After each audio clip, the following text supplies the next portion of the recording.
الغوث القطب الشيخ أحمد الكبير الرفاعي قدس الله سره العزيز തങ്ങളുടെ വസിയ്യത്ത് ഉപദേശങ്ങൾ ആത്മീയ ജ്ഞാനികളുടെ വാക്കുകൾക്ക് പിന്നിൽ രഹസ്യങ്ങൾ ഉണ്ടായിരിക്കും. നല്ല യോഗ്യർക്കല്ലാതെ അവകൾ പൂർണ്ണമായി മനസ്സിലാക്കാനും വ്യാഖ്യാനിക്കാനും സാധിക്കുകയില്ല. ലോകത്ത് വലിയ ചലനങ്ങൾ സൃഷ്ടിച്ച ഷെയ്ഖ് റിഫാഇ ഖദ്ദസല്ലാഹു സിർറഹുൽ അസീസിന്റെ ചില ഉപദേശങ്ങൾ. ഒന്ന്, നിങ്ങളുടെ സന്താനങ്ങൾക്ക് അഹമ്മദ്, മൻസൂർ എന്നീ പേരുകൾ നൽകുക. അവരിൽ പൈശാചിക സ്വഭാവം ഉണ്ടാവുകയില്ല. രണ്ട്, ആഹാരത്തോടുള്ള അനാദരവ് അള്ളാഹുവിന്റെ അനുഗ്രഹത്തെ അനാദരിക്കലാണ്. താഴെ വീഴുന്ന ഭക്ഷണങ്ങൾ പെറുക്കി എടുത്ത് കഴിക്കുക. മൂന്ന്, അള്ളാഹുവിന്റെ അനുഗ്രഹത്തെ ബഹുമാനിക്കുന്നത് അള്ളാഹുവിനെ ബഹുമാനിക്കലാണ്. നാല്, തന്റെ സഹോദരന്റെ ന്യൂനതകൾ തന്നിലേക്ക് ചേർത്ത് പറയുന്നത് ഇഷ്ടപ്പെടുന്നത് വരെ ഒരാളും കമാലിയത്തിന്റെ സ്ഥാനം പ്രാപിക്കുകയില്ല. അഞ്ച്, ഷെയ്ഖില്ലാത്തവരുടെ ഷെയ്ഖ് പിശാചാകുന്നു. ആറ്, നിങ്ങൾ ജനങ്ങൾക്കിടയിൽ നന്മ പ്രവർത്തിക്കുക. റമദാൻ മാസത്തെയും തറാവീഹ് നിസ്കാരത്തെയും സ്വീകരിക്കാൻ ഒരുങ്ങുക. നിങ്ങൾക്ക് മഹത്തായ ലൈലത്തുൽ ഖദ്ർ നേടാൻ സാധിക്കും. അവസാനത്തെ 10 കൂടുതൽ ഇബാദത്തിൽ പ്രവേശിക്കുക. 7, അല്ലാഹു തആല ഒരാൾക്ക് ഗുണം ചെയ്യാൻ ഉദ്ദേശിച്ചാൽ ഭൗതിക ലോകത്തോടും അതിൻ്റെ ആളുകളോടും അയാൾക്ക് ദേഷ്യം കൊടുക്കും. പാരത്രിക ലോകത്തോടും അതിൻ്റെ ആളുകളോടും സ്നേഹമാക്കി തീർക്കും. 8, നിങ്ങൾ ജനങ്ങൾക്ക് നന്മ ചെയ്ത് അവരെ നന്നാക്കുക. ജനങ്ങൾക്കിടയിൽ നശീകരണ പ്രവർത്തനങ്ങൾ നടത്തുന്നതിനെയും അതിന് പരസ്പരം ആളെ ഇളക്കി വിടുന്നതിനെയും കരുതിയിരിക്കുക. 9, സുഹുദ് ഭൗതിക പരിത്യാഗമാണ്. ഉന്നത പദവികളുടെയും തൃപ്തികരമായ അവസ്ഥകളുടെയും അടിത്തറ സുഹുദാണ്. അള്ളാഹുവിനെ ലക്ഷ്യം വെക്കുന്നവരുടെ ആദ്യ കാൽവെപ്പ് സുഹുദാണ്. അടിത്തറ ഭൗതിക പരിത്യാഗത്തിൽ സ്ഥാപിച്ചിട്ടില്ലാത്തയാൾക്ക് ശേഷമുള്ള ഒരു ഉയർച്ചയും ശരിയാവുകയില്ല. 10, ദരിദ്രരാണ് ജനങ്ങളിൽ ഏറ്റവും ശ്രേഷ്ഠർ. കാരണം ഫഖർ മുർസലീങ്ങളുടെ വസ്ത്രമാണ്. 11, എൻ്റെ പ്രവർത്തനം കൊണ്ട് ഫലം കാണാത്തവർ എൻ്റെ വാക്കുകൾ കൊണ്ട് ഉപകാരം നേടുകയില്ല. 12, നമ്മുടെ ത്വരീഖത്ത് 3 കാര്യങ്ങളിൽ സ്ഥാപിതമാണ്. നാം ചോദിക്കുകയില്ല, ചോദിച്ചവരെ മടക്കുകയില്ല, നാം ഒന്നും സൂക്ഷിച്ചു വെക്കുകയുമില്ല. 13, ഷെയ്ഖ് റിഫാഇ ഖദ്ദസല്ലാഹു സിർറഹുൽ അസീസ് മകനായ ഷെയ്ഖ് സ്വാലിഹ് റളിയല്ലാഹു അൻഹുവിനോട് പറഞ്ഞ്, നീ എൻ്റെ പ്രവർത്തനങ്ങൾ അനുസരിച്ച് പ്രവർത്തിക്കുന്നില്ലെങ്കിൽ ഞാൻ നിനക്ക് പിതാവല്ല, നീ എനിക്ക് മകനുമല്ല. 14, മനസ്സ് ശുദ്ധിയാകുന്നത് അയാൾ മനസ്സിൽ കൊള്ളരുതാത്ത എന്തെങ്കിലും സംഗതിയോ ഏതെങ്കിലും സത്യവിശ്വാസിയോട് വിദ്വേഷമോ ഇല്ലാതെയാകുമ്പോഴാണ്. 15, യഥാർത്ഥ ജ്ഞാനം റബ്ബിനെ അവന്റെ പരിപൂർണതയോടെ മനസ്സിലാക്കലാണ്. നിന്റെ ശരീരത്തെ അടിമത്വത്തിന്റെ വിശേഷണങ്ങളിലൂടെ മനസ്സിലാക്കലുമാണ്. അല്ലാഹു തആല അനാദ്യനാണ്. എല്ലാവർക്കും ആവശ്യമുള്ളതെല്ലാം നൽകുന്നത് അവനാണ്. അത് അള്ളാഹുവിന്റെ ഉത്തരവാദിത്വമാണെന്ന് നീ മനസ്സിലാക്കുക. 16, ഉൾക്കാഴ്ചയോടെ നോക്കിയാൽ എല്ലാം നശ്വരമാണെന്ന യാഥാർത്ഥ്യം നിനക്ക് കാണാനായി.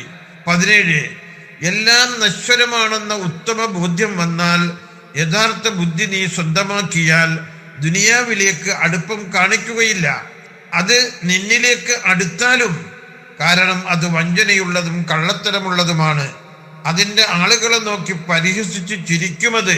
അതിനെ അവഗണിച്ചുകൊണ്ട് ജീവിച്ചാൽ അവർ രക്ഷപ്പെട്ടു. അതിനു നേരെ ഇഷ്ടം കാണിച്ചാൽ അതിൽ അവൻ നശിച്ച് അടങ്ങും. 18, ആത്മജ്ഞാനികൾ മനസ്സിലാക്കിയതുപോലെ ശരിയായ രീതിയിൽ മനസ്സിലാക്കിയാൽ ഭൗതിക കാര്യങ്ങളിൽ നിന്നും അതിൻ്റെ പളപളപ്പിൽ നിന്നും അവർ പരിപൂർണമായും വിട്ടുനിൽക്കും. 19, നീ ദരിദ്രരെ സ്നേഹിക്കുക, അവരെ ബഹുമാനിക്കുക, അവർക്ക് സേവനം ചെയ്തു കൊടുക്കുക, അവർക്ക് വേണ്ടി എഴുന്നേറ്റ് നിൽക്കുക, അവർക്ക് നിന്റെ ചിറക് താഴ്ത്തിക്കൊടുക്കുക. കാരണം അവർ നാളെ അള്ളാഹുവിൻ്റെ അടുക്കൽ അടുപ്പമുള്ളവരാണ്. പ്രവാചകന്മാരുടെ ഷഫാഅത്ത് സ്വീകരിക്കുമെന്ന് ഉറപ്പുള്ളതുപോലെ ഇവിടെ ഷഫാഅത്തും അള്ളാഹു സ്വീകരിക്കും. 20, സ്വീകരിക്കുമെന്ന് ഉദ്ദേശമുള്ളവരോട് അല്ലാതെ ഉപദേശം നടത്തരുത്. ഉപദേശം സ്വീകരിക്കപ്പെട്ടില്ലെങ്കിൽ അത് പിന്നെ അപമാനമാണ്. ഇതുപോലെ എത്രയോ വസിയ്യത്തുകൾ മഹാനവറുകളുടെ ജീവചരിത്രം പറഞ്ഞവർ രേഖപ്പെടുത്തിയിട്ടുണ്ട്. അല്ലാഹുവേ, മഹാനായ ഷെയ്ഖ് റിഫാഈ തങ്ങളുടെ ദർജ നീ വർദ്ധിപ്പിക്കണേ അല്ലാ. വലിയ സ്ഥാനമാനങ്ങൾ കൊടുത്ത് അനുഗ്രഹിക്കണേ അല്ലാ. അവിടുത്തെ സിൽസിലയിലുള്ള മശായിഖന്മാർക്കെല്ലാം വലിയ കറാമത്തും വലിയ സ്ഥാനവും കൊടുത്ത് അനുഗ്രഹിക്കണേ അല്ലാ. അല്ലാഹുവേ, അവരുടെ യഥാർത്ഥ മുരീദന്മാരിൽ, ആ ത്വരീഖത്തിന്റെ പ്രചാരകന്മാരിൽ ഞങ്ങളെ നീ ഉൾപ്പെടുത്തണേ അല്ലാ. മരിക്കുന്നത് വരെ നിന്റെ ഇൽമു പഠിക്കാനും പഠിപ്പിക്കാനും ഖിദ്മത്ത് ചെയ്യാനും പ്രചരിപ്പിക്കാനും ദഅവത്തിന്റെ മേഖലയിൽ അടിയുറച്ചു നിൽക്കാനും ഞങ്ങളുടെ മശായിഖന്മാരാകുന്ന റഈസുൽ ഉലമ, സുൽത്താനുൽ ഉലമ, മുഹ്യിസ് സുന്ന, ഖലമുൽ ഇസ്ലാം, മഹാനായ മൗലാന പേരുടെ ഉസ്താദ്, അവരെയെല്ലാം പിൻപറ്റി അവരുടെ പിന്നിൽ നിന്ന് പ്രവർത്തിക്കാൻ ഞങ്ങൾക്ക് നീ തൗഫീഖ് ഏകണേ അല്ലാ. രോഗങ്ങൾ ശിഫയാക്കണേ അല്ലാ. ആവശ്യങ്ങളെല്ലാം നിറവേറ്റി തരണേ അല്ലാ. ഏത് ആവശ്യങ്ങളുണ്ടോ അത് മുഴുവൻ ഞങ്ങൾക്ക് നീ നിറവേറ്റി തരണേ അല്ലാ. ആഖിബത്ത് നന്നാക്കി തരണേ അല്ലാ. ഞങ്ങളുടെ മരണം മദീനയുടെ മണ്ണിൽ നിന്നാക്കണേ അല്ലാ. അതല്ല ഞങ്ങൾക്ക് നീ എഴുതിയിട്ടുള്ളത് എങ്കിൽ ഞങ്ങളെ ഇഷ്ടപ്പെടുന്ന നല്ലൊരു കൂട്ടരുടെ ഇടയിൽ വെള്ളിയാഴ്ച രാവുകളോടുകൂടെ എല്ലാ ഹക്കുകളും വീട്ടിയതിന് ശേഷം റബ്ബേ, ഞങ്ങളുടെ റൂഹ് നീ പിടിക്കണേ അല്ലാ. ജീവിതം ഖൈറായ കാലമത്രയും ഇസ്സത്തിലായി ജീവിപ്പിക്കണേ അല്ലാ. അല്ലാഹുവേ, മരണം ഖൈറാകുന്നത് എപ്പോഴാണോ അപ്പോൾ വെള്ളിയാഴ്ച രാവുകളോടുകൂടെ ഏറ്റവും നല്ലൊരു അമലുമായി ബന്ധപ്പെട്ട അവസ്ഥയിൽ ഞങ്ങളുടെ റൂഹിനെ പിടിക്കണേ അല്ലാ. അല്ലാഹുവേ, മശായിഖന്മാരുടെ തർബിയത്തിലും കാവലിലുമാക്കണേ അല്ലാ.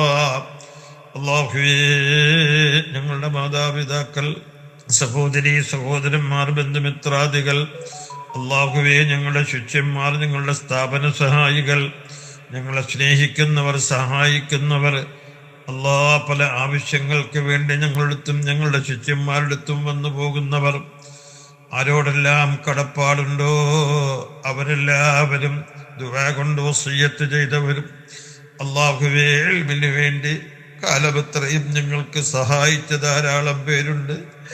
അവരെയെല്ലാം ഹുസ്നുൽ ഖാതിമത്ത് നൽകി നീ അനുഗ്രഹിക്കണേ അല്ലാ. റഹ്മാനേ, അല്ലാഹുവേ, നിന്റെ മശായിഖന്മാർ ഞങ്ങൾക്ക് ജീവിതത്തിലും ഖബറിലും ഹശ്റിലും സഹായിക്കുന്നവരാക്കണേ അല്ലാ. അല്ലാഹുവേ, അവരോടുകൂടെ മുത്തുനബി തങ്ങളുടെ ജിവാറിലെത്തി അവിടുത്തെ തൃക്കല്യാണത്തിൽ കൂടി റബ്ബേ, നിന്റെ വജ്ഹ് കണ്ട് സന്തോഷിക്കാൻ, ആനന്ദിക്കാൻ ഞങ്ങൾക്ക് നീ ഭാഗ്യം നൽകണേ അല്ലാ. എല്ലാവരും ദുആരക്കണം. ഇവിടെ റിഫായി ഷെയ്ഖിന്റെ ചരിത്രം അവസാനിക്കുന്നു. അസ്സലാമു അലൈക്കും വറഹ്മത്തുള്ളാഹി വബറകാതുഹു.